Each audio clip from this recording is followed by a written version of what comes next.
রাজ্য সরকার বারবার চাইছে আইএসএফ ঘরে ঢুকে যাক। সেই জন্য আজকে কলকাতা হাইকোর্টে রাজ্য সরকারের পক্ষ থেকে অ্যাডভোকেট জেনারেল বারবার বলছিলেন যে ফাউন্ডেশন ডে তথা অধিকার দিবসটা যেন ইনডোরে হোক, যে কোনো ইনডোর চাইলে সেখানে দিয়ে দেবে।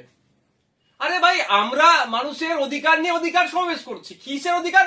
যেভাবে কেন্দ্র সরকার কালা বিল অ্যামেন্ডমেন্ট আনছে, ওয়াকফ সম্পত্তি দখল করে নেওয়ার চেষ্টা করছে, কেন্দ্র সরকারের এই অ্যামেন্ডমেন্টের বিরুদ্ধে আমরা অধিকার সমাবেশ করছি।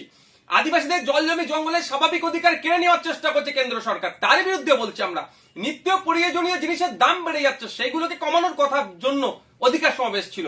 জাতভিত্তিক জনগণনার জন্য অধিকার সমাবেশ ছিল।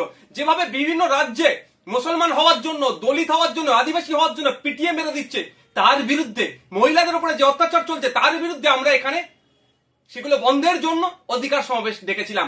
আমাদের বাড়ির মেয়ে তিলোত্তমার সাথে যেভাবে অন্যায় হলো, তার প্রকৃত যারা এই এর সাথে যুক্ত প্রত্যেকের সর্বোচ্চ শাস্তির জন্য আমরা অধিকার সমাবেশ ডেকেছি।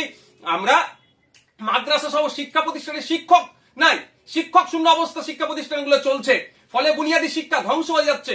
শিক্ষক নিয়োগের জন্য অধিকার সমাবেশ দেখেছি। এতে রাজ্য সরকারের কষ্ট হচ্ছে, ব্যথা উঠছে, সেই জন্য বারবার চেষ্টা করছে আমাদেরকে ঘরের মধ্যে ঢুকিয়ে দেওয়ার জন্য। আজকে কলকাতা হাইকোর্টে আমাদের পক্ষ থেকে যিনি আইনজীবী ছিলেন শামীম ফিরদৌস সাহেব, সম্মানীয় বিচারপতিকে এই বিষয়গুলো তুলে ধরেছেন এবং বিচারপতির আমাদের পক্ষেই আমি মনে করছি রায় এসেছে।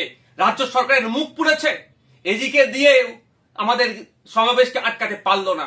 আমাদের ওখানেই শহীদ মিনার চত্বরে বেলা 12টা থেকে আগামীকাল সমাবেশ হচ্ছে, সেটা কলকাতা হাইকোর্টের রায়কে মান্যতা দিয়ে আমরা করব।